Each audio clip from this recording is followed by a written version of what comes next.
Welcome, dear brothers and sisters.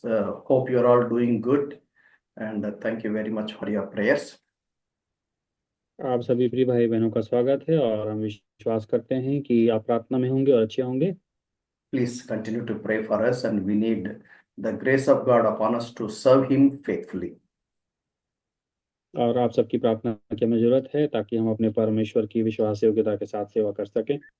So, we have been doing Bible survey. और जैसा कि हम बाइबल के सर्वेक्षण का अध्ययन कर रहे हैं। In the previous class, we have concluded the book of Ezekiel. और हमने पिछले क्लास में यहेजकेल की पुस्तक को अध्ययन समाप्त किया। So, with this, we have concluded the period of exile. और इस प्रकार हम जो गुलामी का काल जो था, जो बेबीलोन के आसपास, उसको हमने समाप्त कर लिया है। So, God gave His promise to the people of God through Jeremiah and even through Isaiah, even through Ezekiel, that they will be returning to their own land after 70 years. और जैसा कि परमेश्वर ने अपने भविष्यवक्ताओं के द्वारा कहा था, यिर्मयाह यशायाह यहेजकेल के द्वारा, कि परमेश्वर अपने लोगों को 70 वर्ष की गुलामी के बाद वापस ले आएगा। We have also seen in the previous class that Daniel was praying and seeking God's face to fulfill the promise, and perhaps he must have influenced the king Koresh. Please once repeat uncle. We have seen in our previous class that he prayed for the deliverance of his people, remembering the promise given to his people that he will deliver them after 70 years.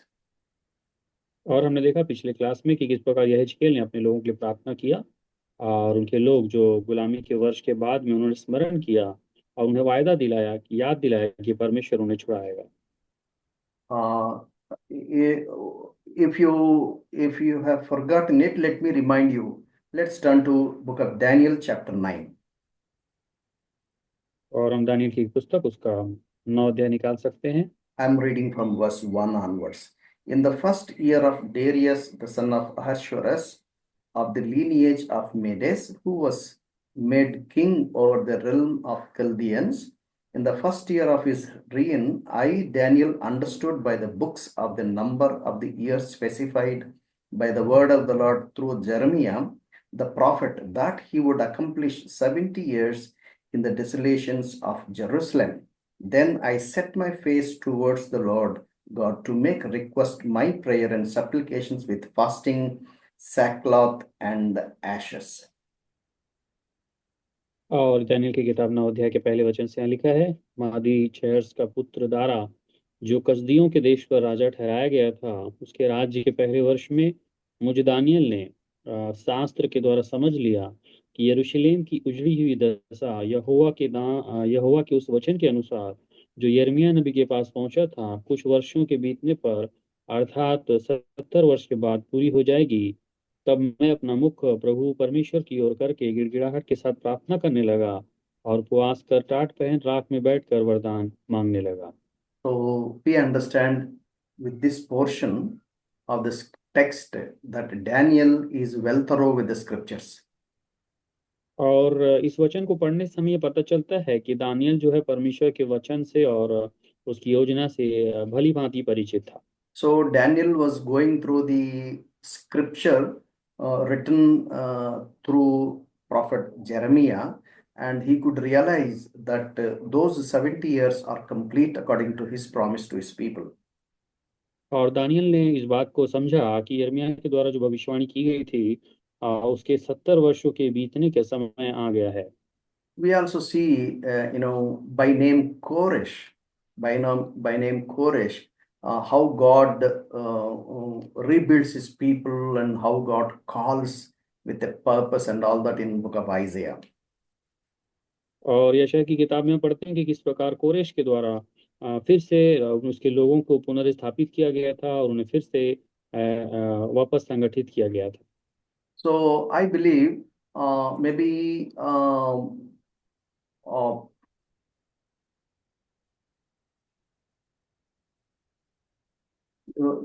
Daniel must have influenced King Koresh, saying that God has chosen him to release the people of Jews from the land of Chaldeans so that they may get back to their homeland.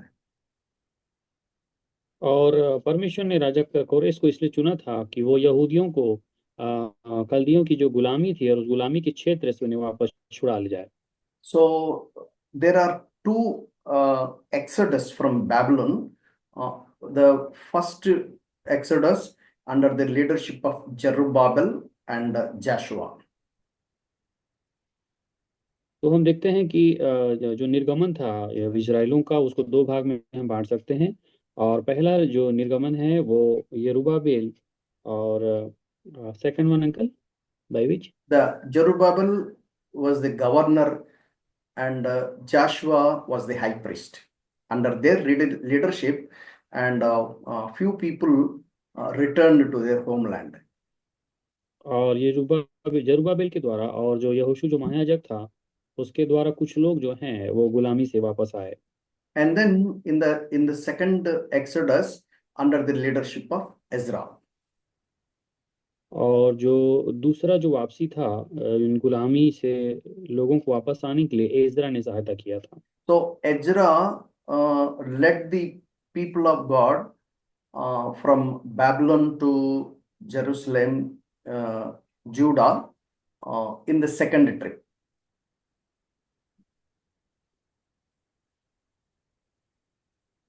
In second what uncle? Second trip, under the first trip, Zerubbabel and Joshua.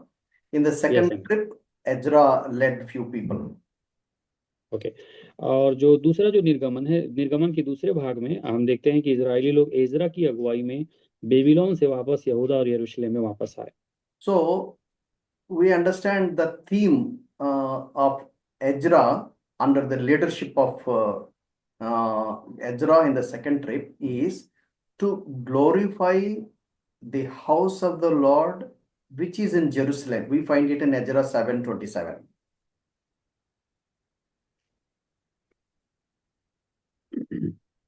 और जो दूसरे निर्गमन में हम जो देखते हैं, जो मुख्य जो वचन जो था, जो मुख्य संदेश जो एजरा के द्वारा हम देखते हैं, वो उसके 7 अध्याय उसके हम 27 वचन में पढ़ते हैं, जहाँ लिखा है, धन्य है हमारे पितरों का परमेश्वर यहोवा, जिसने ऐसी मनसा राजा के मन में उत्पन्न की कि यरूशलेम स्थित यहोवा के भवन को वो संवारे। So in other way, we can say that the purpose of Ezra returning to his homeland is to beautify the house of the Lord. और यहाँ हम एक चीज समझ सकते हैं कि जो एजरा का और अपने लोगों के साथ वापस अपने देश में आने का, यरूशलेम यहूदा में आने का एक उद्देश्य है कि वो परमेश्वर के घर को फिर से सुंदर बनाए। So for you to understand, let's recap the slide which we have already seen. We know that Jeremiah was ministering from Jerusalem during captivity, and Daniel and Ezekiel from Babylon. और हमने देखा था कि किस प्रकार जो है पिछले स्लाइड में इसका अध्ययन किया था हमने कि यिर्मयाह जो है वो यरूशलेम में था, उस गुलामी के समय में सेवा किया, और साथ ही दानियल और यहेजकेल ने भी उसी गुलामी के समय में सेवा की। And then after 70 years, under the leadership of Zerubbabel the governor and Joshua the high priest, and people of God returned to their own land. और 70 वर्ष के बाद में हम देख रहे हैं कि यरूब्बाबेल के शासन में और यहोशू महायाजक की अगुवाई में हम देखते हैं कि ये लोग वापस अपनी गुलामी से वापस आए। And there was almost 60 years gap between first exodus from Babylon to Jerusalem and second exodus from Babylon to Jerusalem under the leadership of Ezra. और हम देखते हैं कि जो पहला जो निर्गमन था, जो यरूब्बाबेल और यहोशू की अगुवाई में हुआ था, और उसमें और एजरा की जो अगुवाई थी, जो छुटकारे की, उसमें 60 साल का गैप था। और एजरा की जो बाद में निर्गमन का कार्य किया, उसमें 13 वर्ष का अंतर था। So here Ezra 1 to 6, the first exodus, and then Ezra 7 to 10 is in the second exodus. और हम देखते हैं कि एजरा की जो पुस्तक है उसका पहला से छठवें अध्याय के बीच में वो हम निर्गमन के पहले भाग में उन वचनों को देखते हैं, और एजरा 7 से 10 अध्याय में हम निर्गमन के दूसरे भाग को पढ़ते हैं। So that means chapter 6 and chapter 7, there is a gap of 60 years. इसका मतलब है कि एजरा अध्याय 6 और 7 अध्याय के बीच में लगभग 60 वर्ष का अंतर है। So during which period Esther was the queen of the Babylon, the Persian kingdom. और इस समय हम देख रहे हैं इस अंतराल में, इस 60 साल के अंतराल में पर्शियन राजा के अंतर में एस्तर जो थी उसके हम शासन को देखते हैं। And then from Ezra to Nehemiah, again there is a gap of 13 years. और हम देखते हैं नहम्याह और एजरा के जो सेवा काल में हम 13 साल के अंतर को फिर देखते हैं। So during the time of Nehemiah, Malachi the prophet prophesied. और हमने देखा था कि नहम्याह की सेवकाई के समय में मलाकी ने भविष्यवाणी की थी। And then from there to New Testament period, there is about 400 years silence period. और उसके बाद हम देखते हैं नहम्याह के शासन समय के बाद में 64 साल का जो मौन काल था उसको हम देखते हैं नए नियम के बीच में। So as far as history is concerned, Nehemiah is the last book of Old Testament. तो अगर हम इतिहास के दृष्टिकोण से देखें तो नहम्याह जो है वो पुराने नियम की आखिरी किताब है। As far as prophecy is concerned, Malachi is the last book in the Old Testament. और भविष्यवाणी के दृष्टिकोण से देखें तो मलाकी की पुस्तक वो जो है वो बाइबल की नए पुराने नियम की अंतिम भविष्यवाणी की पुस्तक है। So during the period of Zerubbabel and Joshua, two prophets, Haggai and Zechariah, they prophesied. और हम देखते हैं जरुब्बाबेल के शासन काल में हागे और जकरिया नबी ने भविष्यवाणी की थी। If you have this picture in your mind, when you do teaching, you will be able to properly present the history without any confusion. और अगर ये जो मानचित्र है हमारे मनों में हो तो हम इतिहास को अच्छी रीति से बता सकेंगे। So when you understand the context, then you can give proper meaning to the text. Thereby you will be doing exposing of the text and you will be able to do justice in the ministry of God. और हम देखते हैं कि हम जो इन वचनों का अध्ययन करके जब उसके संदर्भ को हम सही अर्थ दे पाएंगे तो हम वो सही वचनों को संदर्भ को बताने के कारण हम परमेश्वर के सही न्याय को भी प्रस्तुत कर पाएंगे। That is how we are trying to see the all 66 books as a big story in a proper chronological order. और इसलिए हम बाइबिल को एक पूरी कहानी के समान 66 पुस्तकों को उनके समय काल के अनुसार हम अध्ययन कर रहे हैं। I'm not actually doing like a survey, I'm doing like a Bible study. और हम इन्हें सर्वेक्षण के रूप में नहीं परंतु बाइबिल के अध्ययन के रूप में हम पढ़ रहे हैं। If it is a matter of survey, hardly I could have completed within 20 sessions. और अगर हम ये सर्वेक्षण के दृष्टिकोण से पढ़ें तो ये एक 20 सेशन में ये समाप्त हो जाएगा। Because I am doing in a Bible study mode, we are still at the book of Ezra. Almost all we have completed 70 sessions in teaching. और हम देख रहे हैं क्योंकि हम बाइबिल अध्ययन कर रहे हैं इसलिए हमें इजरा की पुस्तक पहुंचने तक हम लगभग 70 जो सेशन अध्ययन कर चुके हैं। In fact, only for the namesake it is survey, it is in fact a Bible study. और हमारे बोलने के लिए जरूर कह रहे हैं कि हम सर्वेक्षण कर रहे हैं परंतु हम वास्तव में बाइबल स्टडी कर रहे हैं। So what we have seen is in the first written or first Exodus, the very purpose of Zerubbabel and Joshua is to rebuild the physical temple which was destroyed by King Nebuchadnezzar in the year 586 BC. और हम देख रहे हैं कि जो निर्गमन का जो पहला काल है, जो पहला निर्गमन जिसे हम कहते हैं इजरा 1 अध्याय से 6 अध्याय के बीच में हम देखते हैं कि जो राजा नबूकदनेस्सर ने 586 ईसा पूर्व में जो यरूशलेम के मंदिर को नष्ट कर दिया था उसको फिर से फिजिकल रूप में फिर से पुनर्स्थापित करने के लिए परमेश्वर ने यरूब्बाबेल और यहोशू को इस्तेमाल किया। So I request you not to forget the history. Please remember as a story, running in a paced manner, so that you will be able to understand the text properly. और मैं आपको ये चीज बता रहा हूँ कि आप इतिहास को एक कहानी के समान अध्ययन करें ताकि उसके संदर्भ के सही अर्थों को आप जान सकें। So whenever you find time, please go through the previous messages and try to have your own notes of summary. और जरूर आप समय निकाल के पहले के संदेश को निकालें और उसके अपने सारांश के रूप में अपने नोट्स को तैयार करें। Now, having seen uh, these introduction, you will understand the purpose of Ezra is to glorify the house of God or beautify the house of God, because in the first phase, Zerubbabel and Joshua, they have raised physical structure. Now Ezra is raising a spiritual structure. और हम देख रहे हैं कि जो पहले निर्गमन में जो यरूब्बाबेल और यहोशू ने भवन को फिर से मंदिर को पुनर्निर्माण किया शारीरिक रूप में, परंतु ठीक उसी समय पर एजरा ने आत्मिक रूप से उस मंदिर के पुनर्निर्माण का कार्य किया। So overall statistics, if we want to see, Ezra, Esther, and Nehemiah, they cover almost 100 years from 536 BC to 430 BC. तो हम देखते हैं कि एजरा, एस्तर और नेहमिया की सेवकाई को लगभग 100 वर्ष लगते हैं, जो कि 536 ईसा पूर्व से 430 ईसा पूर्व के बीच में है। So the gap between Ezra chapter 6 and 7 is approximately a gap of 60 years. इसलिए हम देखते हैं कि एजरा 6 अध्याय और 7 अध्याय के बीच में लगभग 60 वर्ष का अंतर हम देखने पाते हैं। So chapter 1 covers the command of Cyrus, the king of Persia, for Jews to get back to their native place, Jerusalem. It happened in the year 536 BC.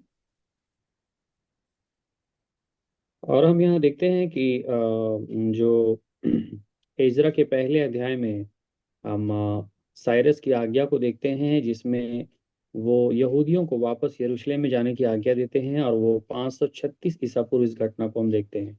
And chapter 2 covers statistics of those who returned from captivity, because this statistics is very important for Israel. और ये जो अध्ययन है, ये जो जिसमें हम इजराइलों को गुलामी से वापस आते हुए देखते हैं, ये इसको जानना बहुत ही आवश्यक है। And chapter 3 covers how they laid the foundation of the temple of God, Yahweh. और तीसरे अध्याय में हम फिर से हम परमेश्वर के मंदिर के पुनर्निर्माण के लिए उसके वेदी और नींव के निर्माण को देखते हैं। In chapter 4, there were few opposition and obstructions, and they faced a few, some kind of hurdles, and they were not allowed to build the temple of God. And so it was halted for about 15 years. और हम देखते हैं जरा चौथे अध्याय में मंदिर का जो निर्माण का कार्य है वो कुछ कारणों से रुक गया, कुछ विरोध के कारण वो रुक गया, और लगभग ये 15 वर्ष तक रुका रहा। And chapter 5, we find the prophets Haggai and Zechariah came into the picture, and they exhorted the people of God so that they may begin to rebuild the temple of God. और इजरा की किताब अध्याय 5 में हम देखते हैं कि हगाई और जकरिया नबी की सेवकाई को देखते हैं, और उनके द्वारा हम फिर से परमेश्वर के मंदिर के पुनर्निर्माण के शुरू होने को देखते हैं।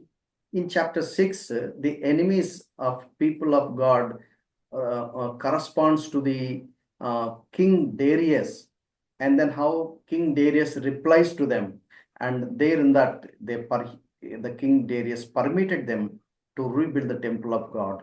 And there in chapter 6 we find the physical raising the structure which was demolished is rebuilt and dedicated.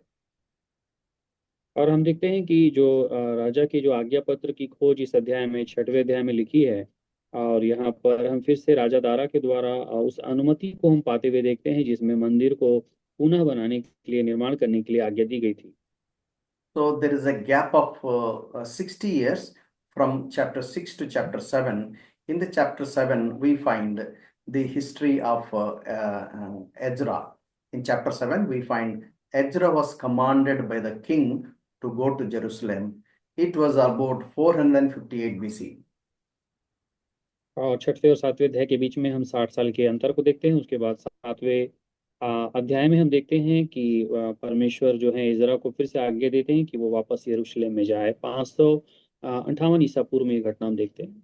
In chapter 8, Ezra traveled to Jerusalem and few followed him. और 8वें अध्याय में देखते हैं कि इजरा जो है यरूशलेम की यात्रा में निकल जाता है और कुछ लोग हैं जो उनके पीछे चलते हैं। And in the chapter 9, we find Ezra's prayer to separate Jews from Gentiles.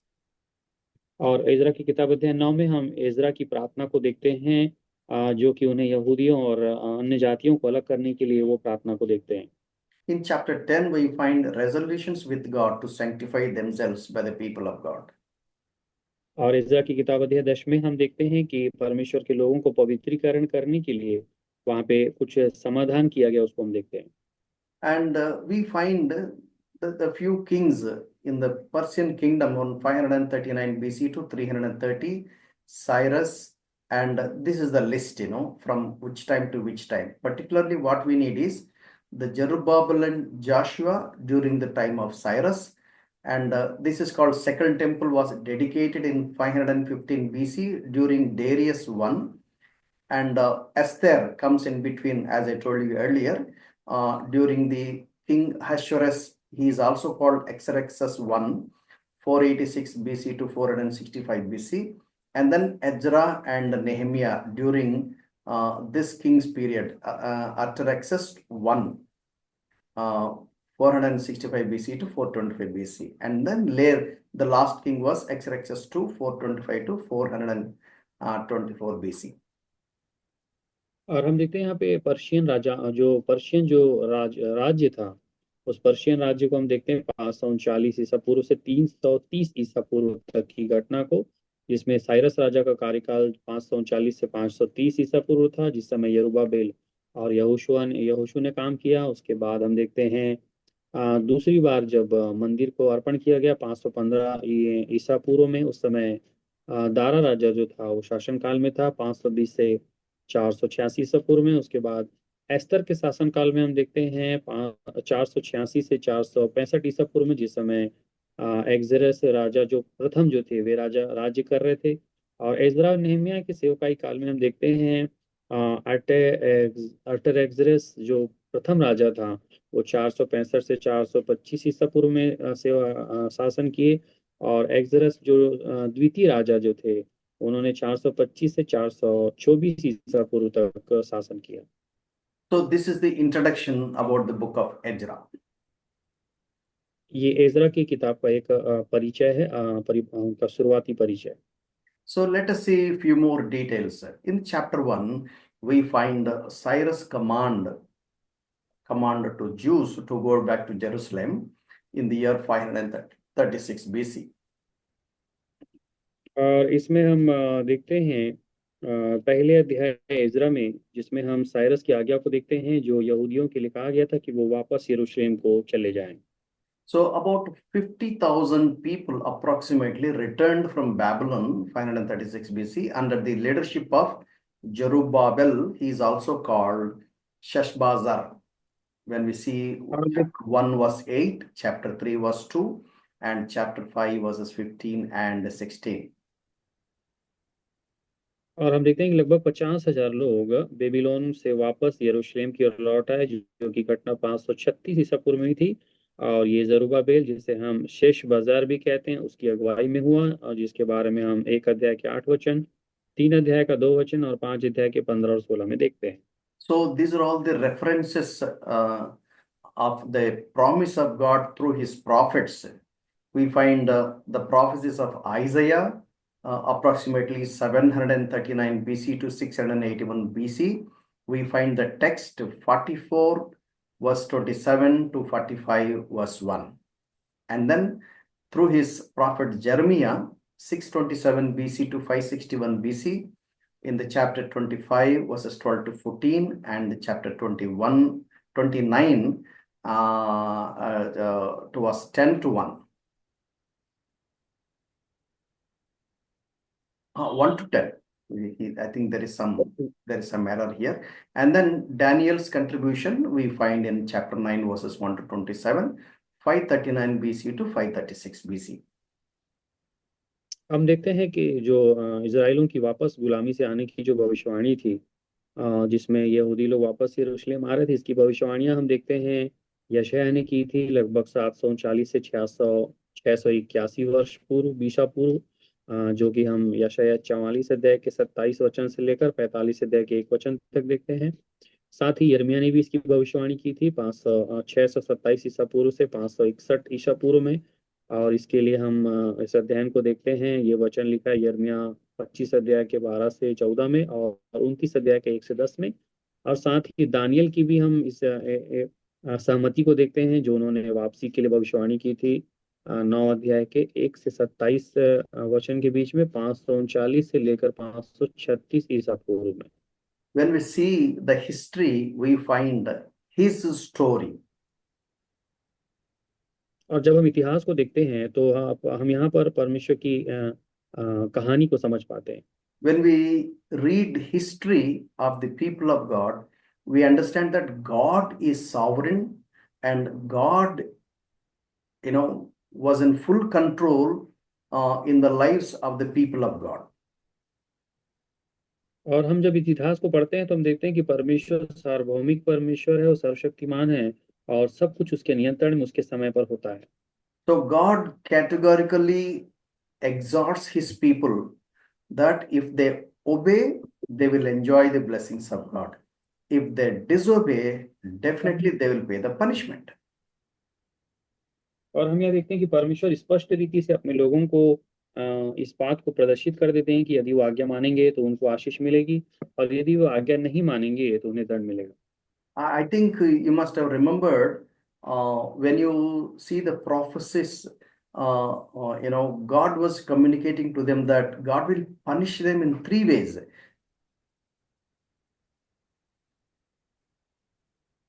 और अगर आपको याद होगा कि हमने देखा था कि जब वो आज्ञा नहीं मानते हैं तो परमेश्वर उन्हें 3 तरीके से सजा देते हैं। Famine, pestilence, war.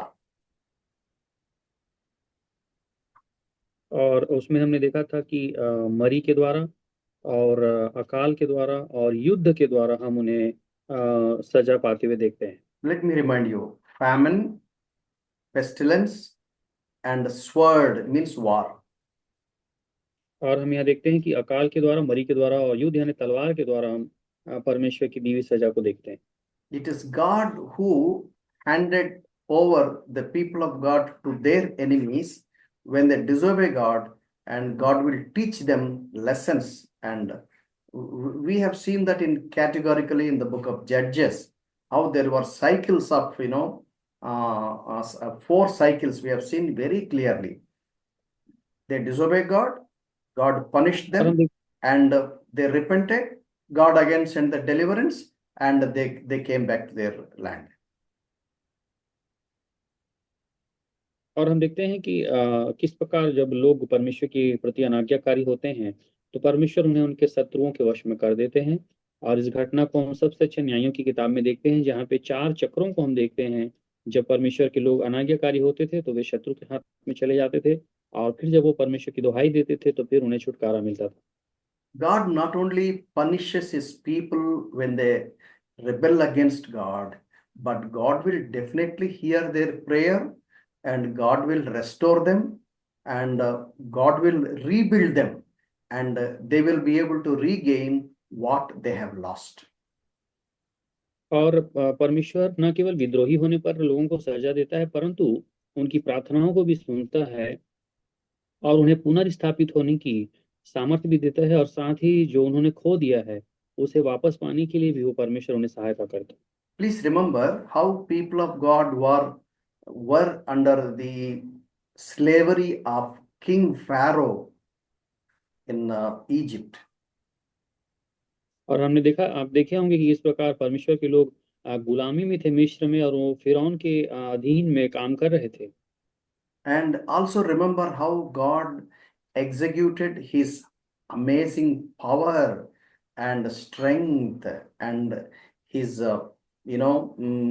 his very kingship and rulership, and delivered his people from the kingdom of Pharaoh, from the people of Pharaoh, from the very Egypt. और हमने ये भी देखा कि परमेश्वर अपनी सामर्थ्य और बल के द्वारा, जिसके द्वारा वो राजाओं और शासन को परिवर्तन कर सकता है, उस बल के द्वारा परमेश्वर जो है फिरौन की अधीनता से, मिस्र से अपने लोगों को छुड़ाता है, वो भी हमने देखा है। Remember the story of all these 40 years of journey, how God led them. और हम 40 वर्षों की इस यात्रा को देख सकते हैं जिस समय परमेश्वर ने इन लोगों की अगुवाई की थी। Remember the story of how Joshua fought and he won the battle, and how he distributed the land according to the guidance of God. और अपनी अपनी भी देखा होगा कि किस प्रकार यहोशू ने युद्ध किया और उस युद्ध को परमेश्वर की सहायता से जीता, और जीते हुए भूमि को उन्होंने किस प्रकार परमेश्वर की अगुवाई से सब में बांट दिया। Remember the story of the people of God in the book of Judges, and then Samuel, and then Saul, and then David, and then Solomon. और हम देखते हैं कि इस प्रकार न्यायों की किताब में इस घटना को सामुएल के द्वारा और साउल और सुलेमान के द्वारा, And there we have seen that united kingdom and a divided kingdom. और उसके बाद हम संयुक्त राष्ट्र को और विभाजित राष्ट्र को भी देखते हैं। We have seen many prophets God sent to his people to warn them and to to to to put a proper sense in their mind, and how they never listened to God through his prophets. They rebelled against God, and they killed the prophets, and God was so vexed that God handed them over to Israel, 10 tribes, to king of Assyria, and after 120 years break, Judah to the king of Babylon, Nebuchadnezzar. और हम देखते हैं कि भविष्यवक्ताओं को परमेश्वर ने हमेशा से चेतावनी देने के लिए बनाया था, और वे लोगों को उनकी सही संवेदना में लाने के लिए चेतावनी दिया करते थे, परंतु बहुत सारे विद्रोही लोग इन भविष्यवक्ताओं की बात नहीं मानते थे और उन्हें भविष्यवक्ताओं को मार भी डालते थे। इसीलिए परमेश्वर ने उन्हें उनकी सजा के रूप में उन्हें गुलामी में जाने के लिए उन्हें अवसर दिया, और इज़राइल के जो 10 गोत्र थे वो असीरियन राजाओं की अधीनता में चले गए गुलामी में, और उसके 120 वर्ष के बाद यहूदा के लोग भी बेबीलोन की गुलामी में चले गए। God is a God of covenant. God is a God who keeps his promises. और हम देखते हैं कि हमारा जो परमेश्वर है वो वाचा का परमेश्वर है, जो अपने प्रतिज्ञा को स्मरण करता है। God punishes his people, but he will not completely destroys them. और परमेश्वर अपने लोगों को सजा जरूर देता है, परंतु वो उन्हें पूरी रीति से नष्ट नहीं करता है। It is because God raised Abraham, and God wanted to build a kingdom through Abraham, and God wanted to bring the Messiah through Abraham. क्योंकि परमेश्वर ने अब्राहम से वायदा किया था कि अब्राहम के द्वारा वो एक राष्ट्र का निर्माण करेगा, और उस राष्ट्र के द्वारा एक मसीहा इस दुनिया में आएगा। How God is so compassionate and gracious, even to work through kings, and keeps his promises, something amazing. और हम देखते हैं कि परमेश्वर के कैसे दया और करुणा का परमेश्वर है, और राजाओं के द्वारा भी कार्य करके अपनी प्रतिज्ञा को स्मरण करता है। We have seen from the beginning how God is both sovereign and the people are responsible. और हमने शुरुआत से ये भी देखा कि परमेश्वर सार्वभौमिक है, और साथ ही उसी समय पर मनुष्य भी उसके लिए जिम्मेदार है। I wanted to read it for you from Proverbs chapter 21 and verse 1. हम देख सकते हैं नीति वचन की किताब उसका 21 अध्याय का 1 वचन। The king's heart is in the hand of the Lord, like the rivers of water, he turns it wherever he wishes.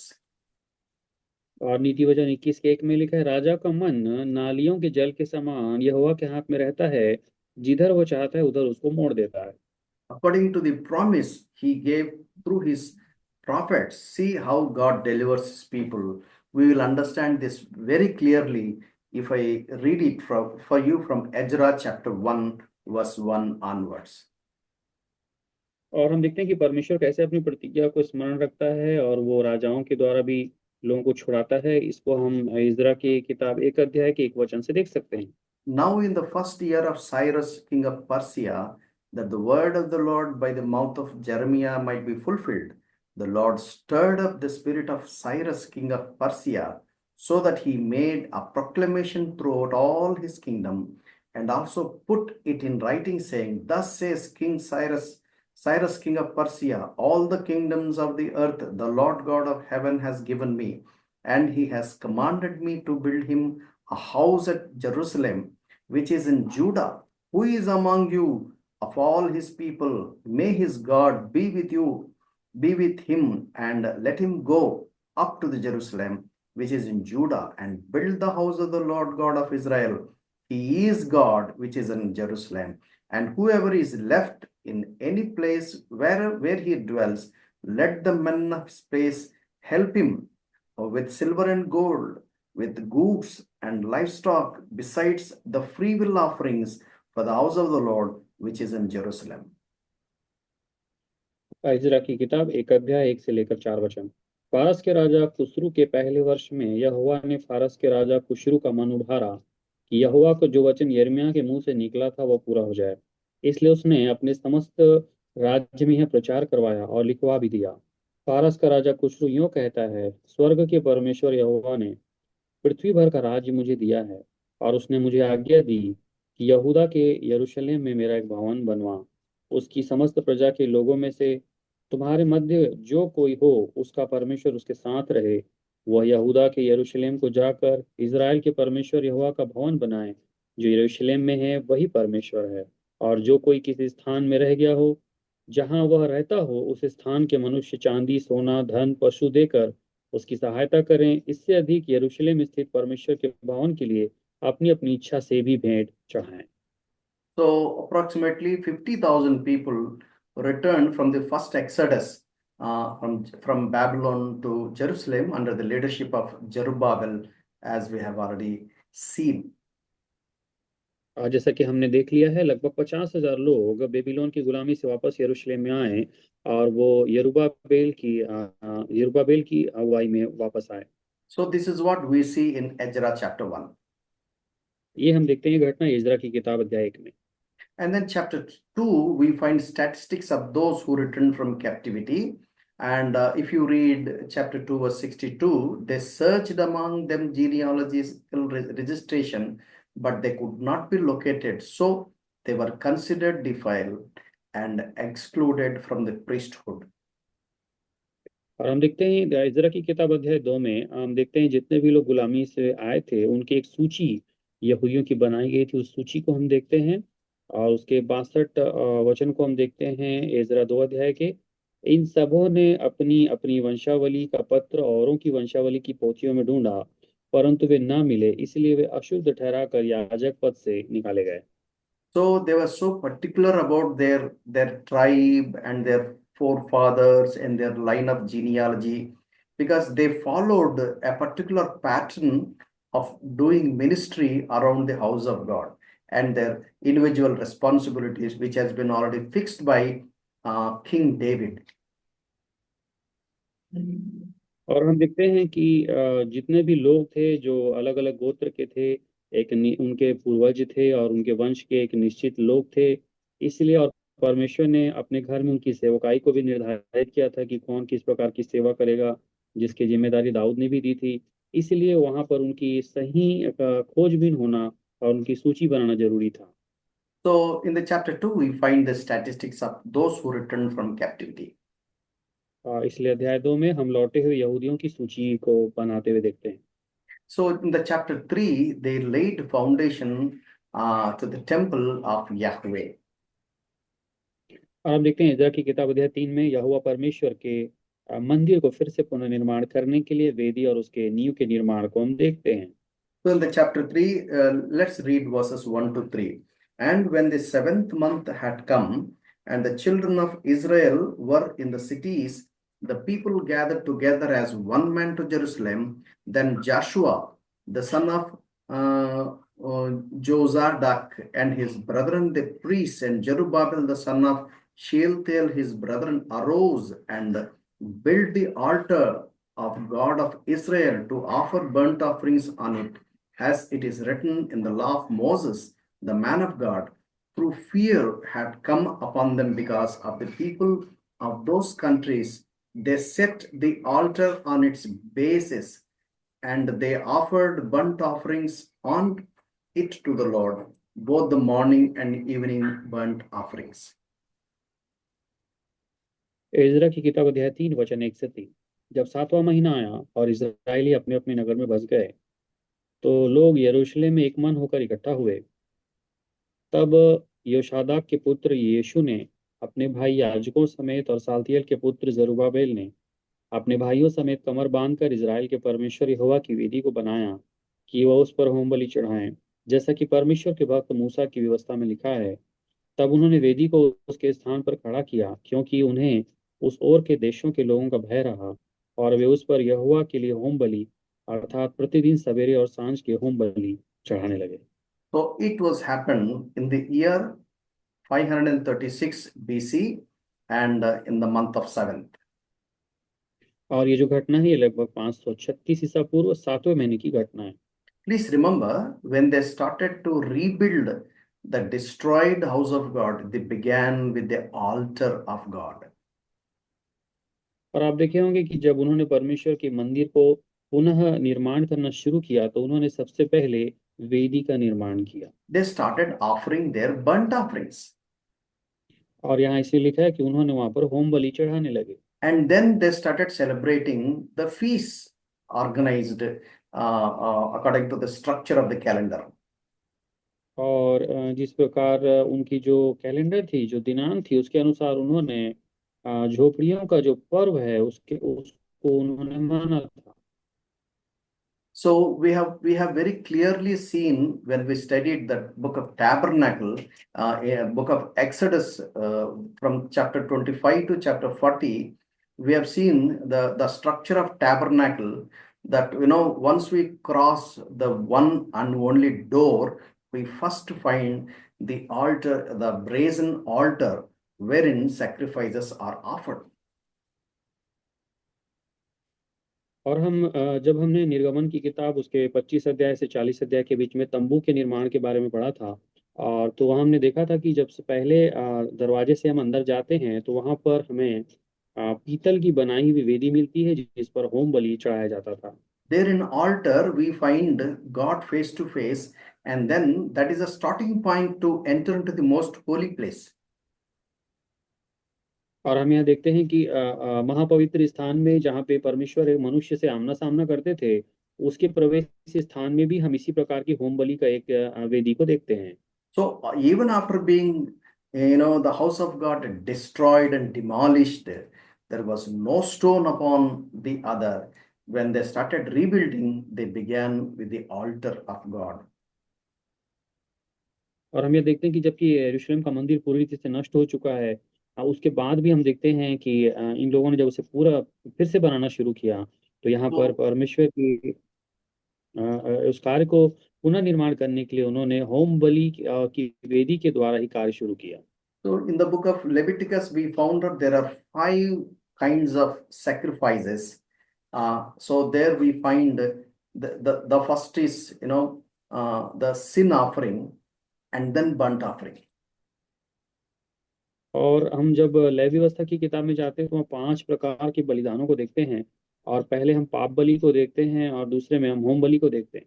The blood of Jesus Christ will cleanse us from all unrighteousness, uncleanliness, and that will open the entrance into the most holy presence of God. और पूरे यीशु मसीह का यही जो लहू है, जो हमारे लिए बहाया गया है, जो हमें हर प्रकार की अशुद्धता से और अधर्म से शुद्ध करता है, ताकि हम महापवित्र स्थान में प्रवेश कर सकें। All sacrifices in the Old Testament, they represent the forthcoming Messiah, the Lamb of God, who is going to be offered on the cross of Calvary. और पुराने नियम में बताए गए सभी प्रकार के बलिदान जो हैं, वो आने वाले मसीहा की जो के द्वारा जो क्रूस पर होने वाली जो कार्य थी, उसी की वो एक प्रकार की भविष्यवाणी थी।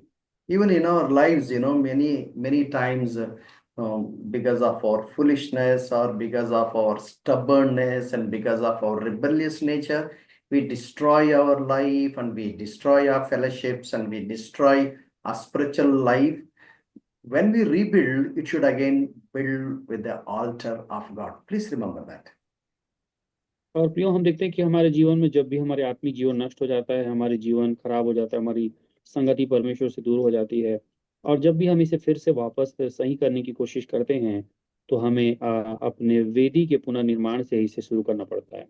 And then you can have all kinds of other celebrations and other the relationships with God, our praise and worship God, our walk with God and all that.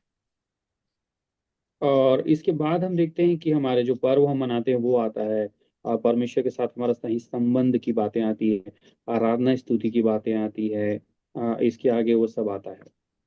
And then in verse 10, when the builders had laid the foundation of the temple of the Lord, verse 11, they sang praising and giving thanks to the Lord. Verse 12, the old men who had seen the first temple wept with a loud voice when the foundation of this house was laid before their eyes, while many shouted aloud for joy. और हम ये देखते हैं यजरा की किताब अध्याय 3 उसके 10, 11 और 12 में इस प्रकार लिखा है कि जब वे लोग फिर से मंदिर को पुनर्निर्माण करने लगे और उसके लिए उन्होंने नींव डाली, और 11वें वचन में लिखा है इसके लिए उन्होंने गीत गाया, आराधना किया और परमेश्वर को धन्यवाद किया। और इसके बाद 12वें वचन में लिखा है कि वे लोग जितने भी लोग वहाँ थे वे सब रोने लगे, और बहुतेरे लोग आनंद के मारे ऊंचे शब्द से जय जयकार करने लगे। So they first started offering their sacrifices and then they started laying the foundation. तो हमने देखा कि पहले उन्होंने वेदी पर बलिदान चढ़ाया, होम बलि, और उसके बाद उन्होंने नींव डाली। I think in Psalm 11 it was told that a friend of David, maybe friends of David, saying that David, run away, because you can't help. People are persuading you. People are, about to destroy you. Their bow is very much ready. The arrow is very much ready. It can penetrate your heart at any point of time. You can't escape. Nobody can help you. Run away, things like that. और भजन संहिता की किताब 11वें अध्याय में हम देखते हैं जहाँ पे दाऊद के मित्र लोग उसको कहते थे कि आप वो कहते थे कि यहाँ से आप भाग जाइए, क्योंकि आपके जो शत्रु लोग हैं वो तीर के द्वारा आपको आक्रमण करते हैं, आपके ऊपर तीर चलाते हैं, इस आप वहां से चले जाइए, ऐसा उसके मित्र लोग कहते हैं, वो बताते हैं। I think it's good to read chapter, Psalm number 11, because such a wonderful psalm, which is very much related to the present context which we are going through. Let me read it for you. Psalm number 11, beginning verse 1. In the Lord I put my trust. How can you say to my soul, flee as a bird to your mountain? For look, the wicked bend their bow. They make ready their arrow on the string, that they may shoot secretly at the upright in heart.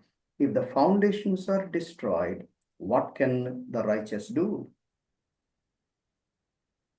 और अभी के संदर्भ को समझने के लिए हम भजन संहिता की किताब 11 अध्याय उसके 1, 2, 3 वचन को देख सकते हैं।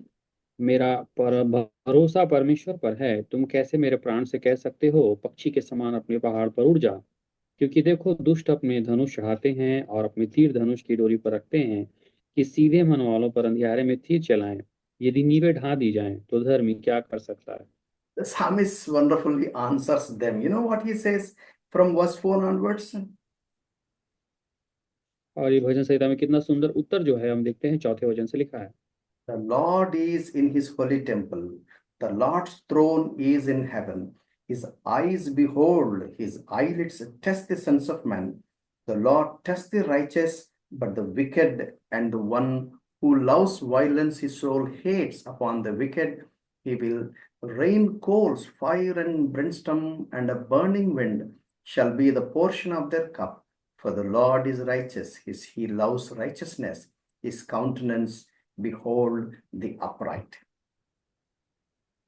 4 वचन से लेकर 7 वचन भजन संहिता 11 में हम देखते हैं, परमेश्वर अपने पवित्र भवन में है, परमेश्वर का सिंहासन स्वर्ग में है, उसकी आंखें मनुष्य की संतान को नित्य देखती रहती हैं, और उसकी पलकें उसको जांचती हैं। यहोवा धर्मी को परखता है परंतु वह उनसे जो दुष्ट हैं और उपद्रव से प्रीति रखते हैं अपनी आत्मा में घृणा करता है। वह दुष्टों पर फंदे बरसाएगा, आग और गंधक और प्रचंड लू उनके कटोरों में बांट दी जाएगी। क्योंकि यहोवा धर्मी है और वह धर्म ही के कामों से प्रसन्न रहता है, धर्मी जन उसका दर्शन पाएंगे। There were many suggestions to David saying that, David, run away. What's use of your life? What's use of your righteousness? Where is God? Why such things are happening? Because your foundations are destroyed. You can't help. Run away, run away. You are about to die. No one can help you. That was the threatening. और यहाँ पे हम देखते हैं कि दाऊद को बहुत सारे लोग, उनके दोस्त लोग ऐसा सलाह दे रहे थे कि आपकी धार्मिकता कहाँ चली गई, आपकी सेवा कहाँ चला गया, आप यहाँ से भाग जाइए, क्योंकि आपके शत्रु आपके ऊपर तीर चलाने वाले हैं। आप यहाँ से चले जाइए, ऐसा ये वो कह रहे हैं यहाँ पे। If the foundations are destroyed, what can the righteous do? और यहाँ लिखा है कि यदि नींव को ढा दिया जाए तो धर्मी क्या कर सकता है। The psalmist says, our Lord is in his holy temple. The Lord's throne is in heaven. His eyes behold, his eyelids test the sons of man. और यहाँ दाऊद कहता है चौथे वचन में, परमेश्वर अपने पवित्र भवन में है और परमेश्वर का सिंहासन स्वर्ग में है। उसकी आंखें मनुष्य की संतान को नित्य देखती रहती हैं और उसकी पलकें उसको जांचती हैं। The lesson is, God is not absent on the throne. God is not passive on the throne, but God is on the throne. God is active. God is ruling and God is overruling. और यहाँ पे ये बात समझना है कि परमेश्वर अपने सिंहासन से कहीं चला नहीं गया है, परंतु वो अपने सिंहासन पर क्रियाशील है, उपस्थित है और वो न्याय कर रहा है। If you have this understanding, what you will say, even in those circumstances, even if foundations are destroyed, I will relay the foundations. I will rebuild my life. I will be restored to normalcy because God is on the throne and God is in full control. और इन वचनों से हम क्या समझते हैं? हम ये समझ सकते हैं कि परिस्थितियां चाहे जैसी भी हो, चाहे हमारी नींव नष्ट हो गई हो, फिर भी हम उसे फिर से बना सकते हैं। अपने टूटे हुए नष्ट हुए जीवन को फिर से हम सामान्य कर सकते हैं, क्योंकि हमारा परमेश्वर सिंहासन में मौजूद है। God controls kings.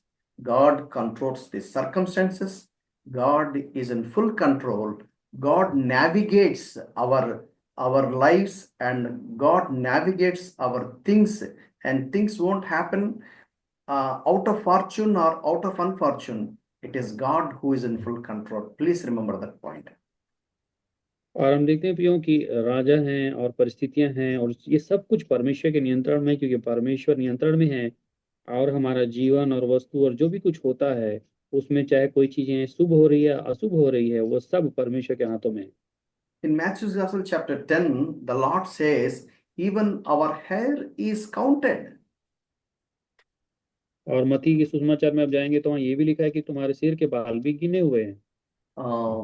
So here, when people of God were laying the foundation, there were two kinds of responses. और यहाँ पे हम देखते हैं कि जब यहाँ परमेश्वर के लोगों ने फिर से नींव को डाला, तो यहाँ पे दो प्रकार की प्रतिक्रिया को हम देखते हैं। One response from the old men who had seen the first temple, and the second response from the young people. Old men means 70 plus, because they were there in Babylon for 70 years. No, 70 plus people, those who saw the glory of Solomon's temple, their response was different. And the young people who were born in Babylon, their response was different. हम देखते हैं कि यहाँ पे नींव डालने के समय पे दो प्रकार की प्रतिक्रियाओं को, कि जितने लोग बुजुर्ग थे, जो 70 वर्ष से या उससे ज्यादा के थे, उन्होंने परमेश्वर की महिमा को वहां पे भवन में फिर से आते हुए देख रहे हैं, और उनकी प्रतिक्रिया अलग है। और साथ ही जो लोग गुलामी के समय में जन्म लिए हुए थे, जो लोग वापस आए थे जवान लोग, उनकी प्रतिक्रिया अलग है। So these 70 plus aged people, they have seen the grandeur of the glory of God and his temple built by Solomon. और ये जो पुरनिये हैं, जो बुजुर्ग लोग हैं, इन्होंने जब राजा सुलेमान ने परमेश्वर की भवन की नींव डाली थी, तो उसमें जो महिमा आई थी उसको भी इन्होंने पहले देख रखा था। So they were trying to compare with the present temple which is being rebuilt after destruction. They're trying to compare these two, and so their response was how, they wept with their loud voice when the foundations of this house was laid before their eyes.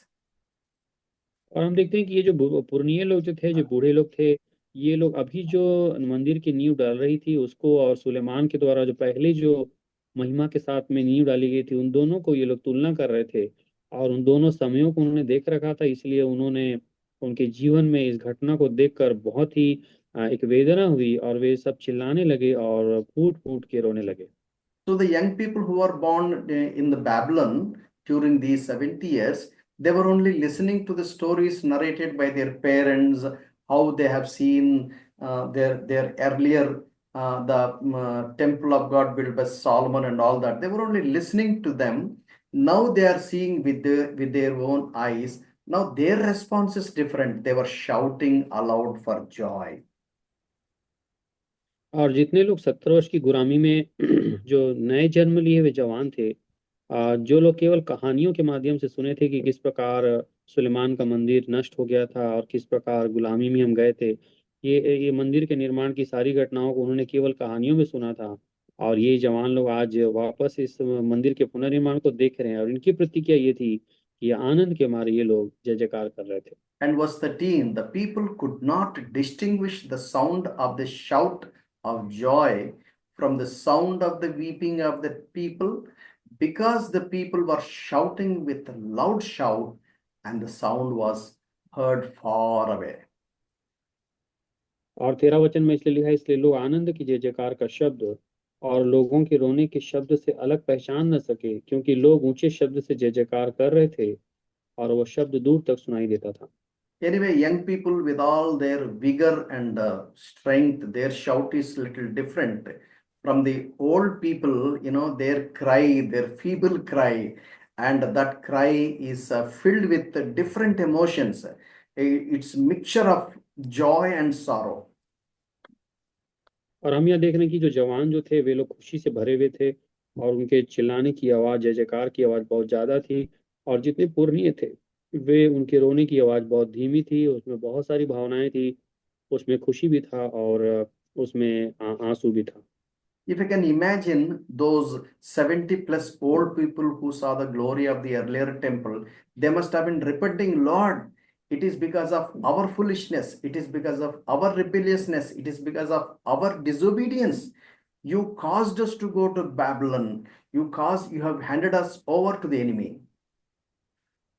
और ये जो 70 वर्ष से अधिक जो लोग थे, ये सभी पुरनिये लोग रोते हुए याद कर रहे हैं कि परमेश्वर हम ही लोग थे जो आपकी आज्ञा का पालन नहीं कर पाए, और हम लोग आपके लिए विश्वास योग्य नहीं रख पाए, इसलिए पहले का मंदिर जो यरूशलेम में जो स्थापित किया गया था वो नष्ट हो गया और फिर से ये बनाया जा रहा है। इस भावना को याद करके वे सभी जो पुरनिये थे वे लोग रो रहे थे और चिल्ला रहे थे। You have been so kind and gracious. You protected us all these 70 years.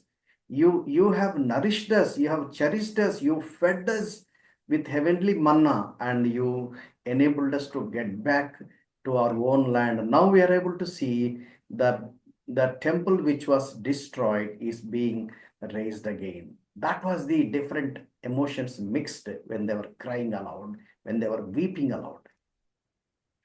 और हम देख रहे हैं कि वे सभी पुरनिये लोग याद कर रहे थे कि परमेश्वर इतने गुलामी के वर्षों में भी आपने हमें अपनी करुणा और अनुग्रह को बनाए रखा, हमें मन्ना खिलाया और हमें वापस आने के लिए आपने सहायता किया, और आज हम मंदिर के पुनर्निर्माण को देख पा रहे हैं। इन सारी बातों को देखकर वे अपनी भावनाओं के कारण रो भी रहे थे और चिल्ला भी रहे थे। But young people who were born in Babylon, they have not seen the earlier glorious temple built by Solomon. They were only listening to the stories narrated by their parents. But when they see at least the picture of the old temple which was destroyed again, it's rebuilt with their own hands, with their own strength, then they were so joyful and they were shouting, they were making Lord, they're expressing their emotions with their loud shout, and the sound was heard far away. That's what the Bible says. और हम देख रहे हैं कि जो जवान थे ये जवान लोगों ने यरूशलेम के उस मंदिर के निर्माण की कहानी सुन रखी थी कि किस प्रकार जो पुराना मंदिर यरूशलेम में बना था वो किस प्रकार बना था, उसकी कहानी जवानों को याद थी। और आज जब ये लोग फिर से इस मंदिर को बनते हुए देख रहे थे तो ये लोग बहुत आनंद से जय जयकार कर रहे थे और इतने ऊंचे शब्द से चिल्ला रहे थे कि वो दूर तक सुनाई दे रहा था। So in the chapter 4, we find there is some kind of opposition. We will go in detail a little later. The chapter 4 and verse 1. Ezra chapter 4 verse 1. And when the adversaries of Judah and Benjamin had heard that the descendants of the captivity were building the temple of the Lord God Israel, they came to Zerubbabel and the heads of the father's house and said to them, let us build with you, for we seek your God as you do, and we have sacrificed to him since the days of king of Assyria, who brought us here. But Zerubbabel and Joshua and the rest of the heads of the fathers' houses of Israel said to them, you may do nothing with us to build house for our God, for we alone will build to the house to the Lord God of Israel, as King Cyrus of Persia has commanded us. From 1 to 3 uncle. Yep. Ezra की किताब अध्याय 4 और 1 से 3 वचन तक हम देखते हैं। जब यहूदा और बिन्यामीन के शत्रुओं ने यह सुना कि बंधुआई से छुटे हुए लोग इज़राइल के परमेश्वर यहोवा के लिए मंदिर बना रहे हैं, तब वे जरुब्बाबेल और पूर्वजों के घरानों के मुख्य मुख्य पुरुषों के पास आकर उनसे कहने लगे, हमें भी अपने संग बनाने दो, क्योंकि तुम्हारे समान हम भी तुम्हारे परमेश्वर की खोज में लगे हुए हैं। और अशुर का राजा एसरहद्दोन जिसने हमें यहाँ पहुंचाया, उसके दिनों में हम उसी को बलि चढ़ाते भी हैं। जरुब्बाबेल, यीशु और इज़राइल के पितरों के घरानों के मुख्य पुरुषों ने उनसे कहा, हमारे परमेश्वर के लिए भवन बनाने में तुम्हारा हम में से कोई संबंध नहीं। हम ही लोग एक संग मिलकर फारस के राजा खुशरू की आज्ञा के अनुसार इज़राइल के परमेश्वर यहोवा के लिए उसे बनाएंगे। So, chapter 4, verses 1 to 3, we find that the enemies of Judah and Benjamin, they also wanted to join with the people of God to build the house of God. अब हम इजरा की किताब अध्याय 4 के 1 में देखते हैं कि यहूदा और बिन्यामीन के जो शत्रु थे, ये लोग भी परमेश्वर के मंदिर को बनाने के लिए इनके साथ शामिल होना चाहते थे। And they say in verse 2, the later part, we have sacrificed to him since the king of Assyria. That means the all 10 tribes, they were scattered all through. So they were there all these years from the generations. So they say that we also follow the same God of Jehovah. So we will also join with you, we will work with you. और यहाँ पे जो ये जितने लोग थे, ये लोग कह रहे थे कि हम भी अपने उसी परमेश्वर यहोवा को मानते हैं और उसके लिए हम बलिदान चढ़ाते हैं अश्शूर के राजा के अधीन में रहकर। इसलिए हमें भी आप अपने संग बनाने के लिए अवसर दो। इस प्रकार ये सभी बिखरे हुए लोग कह रहे थे। In the chapter 2, we have seen the statistics are very clearly portrayed there. और अभी 2 अध्याय में हमने देख लिया कि किस प्रकार यहूदियों की सूची स्पष्ट रीति से बनाई गई थी। So then they will immediately question, okay, you want to join with us and build? You say that you also worship the same God whom we worship. इसलिए उन्होंने कहा, ठीक है, आप हमारे साथ उस परमेश्वर के भवन को बनाना चाहते हैं, इसलिए हाँ, हम उसको भी देखेंगे। So what is the genealogy? From which tribe you come from? And when they begin to inquire, they will not have any answer, because they were the people joined with the Gentiles and joined with the pagans, and they maintained two systems we have already seen in our previous studies. और यहाँ पे जब उन्होंने उनकी वंशावली को पूछा कि आप कौन से वंश से ताल्लुक रखते हैं, तो वे लोग अपना परिचय नहीं दे पाए, क्योंकि वे लोग अन्य जाति से थे और अन्य देवताओं की आराधना करने वाले लोग थे। इसलिए वे लोग अपने लिए अपने पक्ष में कुछ भी उन्हें सफाई ना दे पाए। In verse 1, it is written, the enemies. They were the enemies. And they proved themselves that they were the enemies. और जैसे कि पहले वचन में लिखा है 4 अध्याय की कि वे शत्रु थे। So we find in chapter 4, verse 4, the people of the land discouraged the people of Judah and frightened them from building and bribed advisors against them to frustrate their advice all the days of Cyrus, king of Persia, even until the reign of Darius, king of Persia. And verse 24, then work of the house of God in Jerusalem was discontinued, and it was stopped from 520 BC to 536 BC almost 15 years. और हम यहाँ देख रहे हैं चौथे पांचवें वचन में, तब उस देश के लोग यहूदियों को निराश करने और उन्हें डराकर मंदिर बनाने में रुकावट कर डालने लगे। और फारस के राजा खुसरू के जीवन भर, वरन फारस के राजा दारा के राज्य के समय तक उनके मनोरथों को निष्फल करने के लिए वकीलों को वे लोग रुपया देते रहे।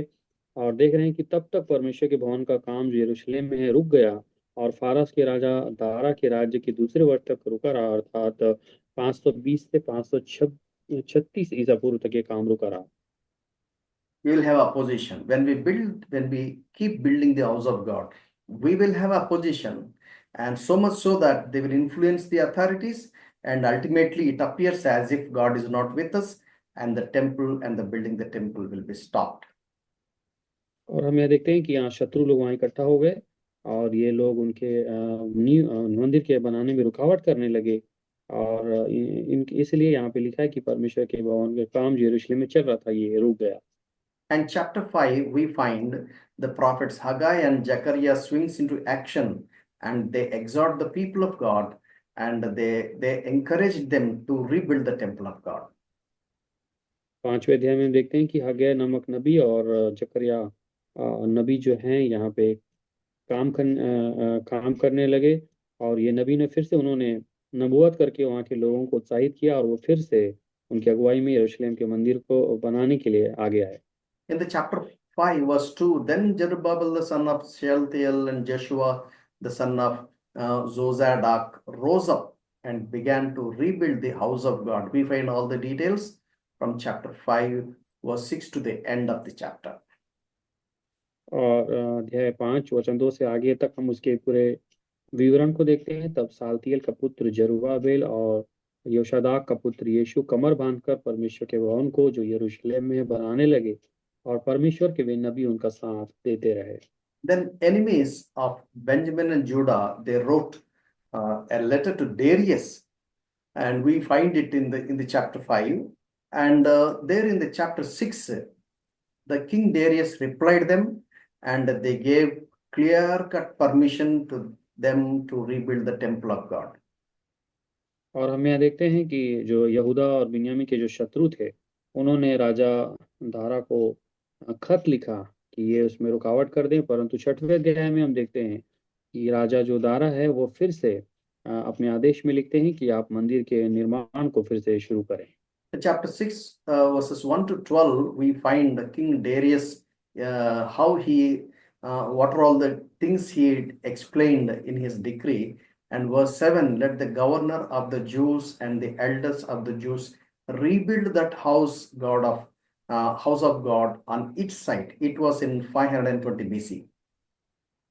और यहाँ पे देखते हैं कि राजा दारा के द्वारा जो आदेश पत्र बनाया गया था वो उसमें स्पष्ट रीति से ये सारे विवरण लिखे हुए थे, और उन्होंने परमेश्वर के भवन को फिर से बनाने के लिए आज्ञा दी थी। इसके बारे में 7वें वचन में लिखा है कि परमेश्वर के उस भवन के काम को रहने दो, और यहूदियों का अधिपति और यहूदियों के पुरनिये परमेश्वर के उस भवन को उसी के स्थान पर बनाए। And chapter 6, verse 14, the elders of the Jews were successful in building through the prophecy of Haggai the prophet and Zechariah. This temple was completed, verse 15, and verse 16 onwards, we find how they celebrated the dedication of the house of God with joy in the year 516 BC. और हम यहाँ देखते हैं 14 वचन में लिखा हुआ है कि किस प्रकार जो नबी हग्गै नबी और जकरिया नबी की अगुवाई में ये सभी लोग परमेश्वर के मंदिर को बनाए और उसको इस काम को पूरा किए। उसके बाद हम 15 वचन से आगे वचन में देखते हैं कि उसकी प्रतिष्ठा में उन्होंने फिर से बहुत ही आनंद मनाया, और परमेश्वर के लिए बहुत सारे होम बलि चढ़ाए। And we find in verse 17, they offered a sin offering, and verse 18, they appointed priests and Levites, and verse 20, the Levites had purified themselves together. Verse 21, the sons of Israel who returned from exile and all those who had separated themselves ate the Passover. And verse 22, they held the feast of unleavened bread for 7 days. और हम यहाँ देखते हैं कि 17वें वचन में उन्होंने पाप बलि चढ़ाया। 18वें वचन में हम देखते हैं कि जो मूसा की पुस्तक की व्यवस्था के अनुसार लेवियों को अलग अलग और याजकों को अलग अलग नियुक्त किया गया।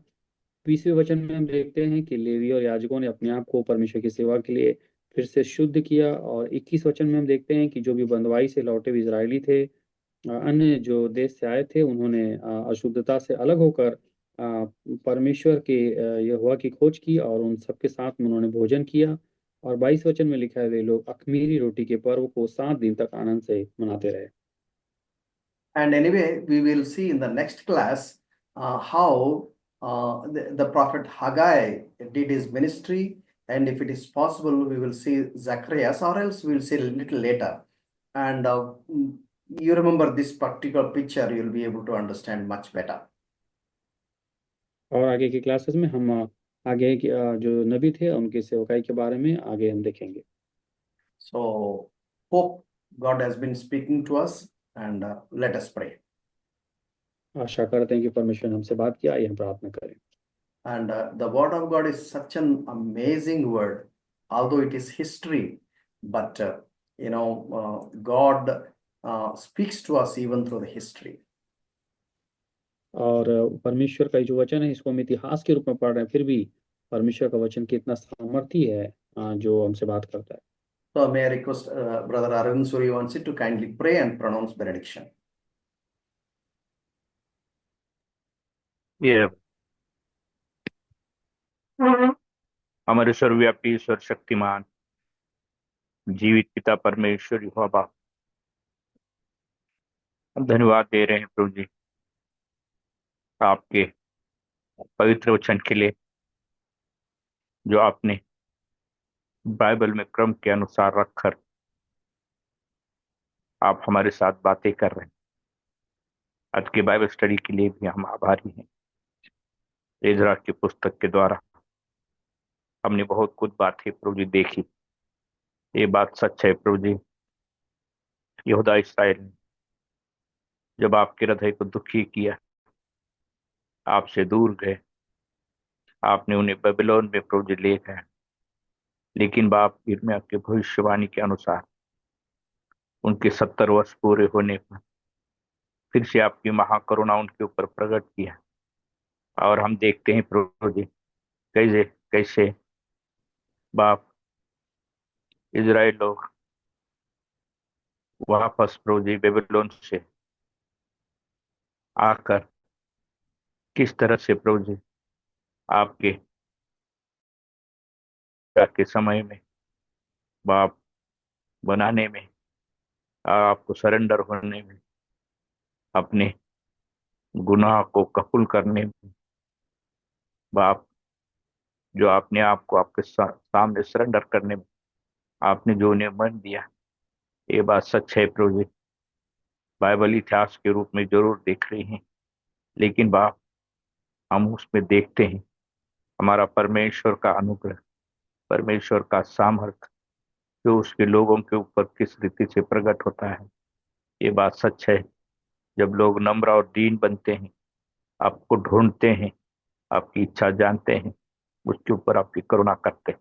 वो पिता परमेश्वर बाप, हमने देखा कि सुलेमान का मंदिर के साथ डिस्ट्रॉय हो गया था, तो भी प्रभु जी हम देखते हैं कि बाप साइरस राजा के समय में उसके हृदय में जो आपने काम कर कर फिर से आपने उस मंदिर को प्रभु जी स्थापन करने के लिए कैसी बड़ी दया दिखाई, कैसा उनके साथ रहे। जो कि बहुत से डिस्टर्बेंस बाप उस समय भी आते रहे, लेकिन बाप आपका वचन कहता है जो आप ठानते हो, जो आप सोचते हो, जिसके ऊपर आप करुणा करना चाहते हो, तो बाप चाहे दुनिया के कोई भी बाप युक्तियां चले तो भी प्रभु जी प्रभु के लोगों के ऊपर काम नहीं करते। तो बाप हमारी प्रार्थना है प्रभु जी, आपने प्रभु जी आज के बाइबल स्टडी के द्वारा, मूसा के नियम के द्वारा हमें प्रकट किया है कि हमारा प्रभु मसीह जो बलिदान हमारे लिए हुआ है, जिसके कारण आज हम आपके संतान बन के, जिसके द्वारा हम आपके पास आते हैं, हम आपको धन्यवाद दे रहे हैं। ओ पिता परमेश्वर यहोवा बाप, आज वही सामर्थ वही क्रूस का सामर्थ आज इन दिनों में प्रभु जी, प्रभु के लोगों के लिए, हम सब लोगों के लिए चाहते हैं। शैतान बड़ा हड़बड़ा गया है प्रभु जी, उसका दिन नजदीक आया है वो बाप, और इसी कारण से प्रभु जी आपके लोगों के ऊपर हावी हो रहा है। आप दया कीजिए प्रभु जी, आपके लोगों को आपका प्रभु जी संरक्षण आप दीजिए बाप, जो पीड़ा में, तकलीफ में प्रभु जी, बंदी गृह में प्रभु जी आपके संतगण हम देख रहे हैं। ओ पिताजी, आपकी दया होने दीजिए प्रभु जी। जो बाधाएं प्रभु जी आपके सुसमाचार सुनने में हो रहे हैं प्रभु जी बाप, इस सब से हम समझ सकते हैं शैतान इस अंतिम दिन को, लोगों को आपके प्रेम से दूर रखना चाहता है, लेकिन आप सामर्थ्य प्रभु हो। अंतिम दिन में प्रभु जी आप बहुतों का उद्धार करने वाले परमेश्वर हो। आप दया कीजिए, आपके संतों की प्रार्थना सुनकर एक मिरेकल, एक अद्भुत काम प्रभु जी इस अंतिम युग में करे और आपका स्वर्ग का राज भर जाए, यही प्रार्थना करते हैं। धन्यवाद दे रहे हैं आज के बाइबल स्टडी के लिए। सभी बातों में आप हमारे साथ रहा, इंटरनेट में भी आपकी दया दिखाई, दोनों दासों को भी आपने वह वचन को प्रकट करने में सहायता किया। हम आभारी हैं प्रभु जी। बाकी का समय भी आपके हाथ में सौंपते हैं। आपकी दया कृपा प्रभु जी, जो भी आज हमने ज्वाइंट किए हैं उन सब के ऊपर होने दीजिए। धन्यवाद को इस प्रार्थना को ला रहे हैं उद्धारकर्ता प्रभु मसीह के नाम से सुन और ग्रहण कीजिए बाप, आमीन। हमारा प्रभु मसीह का अनुग्रह, परमेश्वर का प्रेम, पवित्र आत्मा की सहभागिता, हम जो थोड़े बाप इस सेशन में इकट्ठे हुए हैं वो और प्रभु के लोग जहाँ कहीं इकट्ठे हुए हैं उन सब के साथ अभी भी हो, युगानुयुग तक होते रहे, आमीन।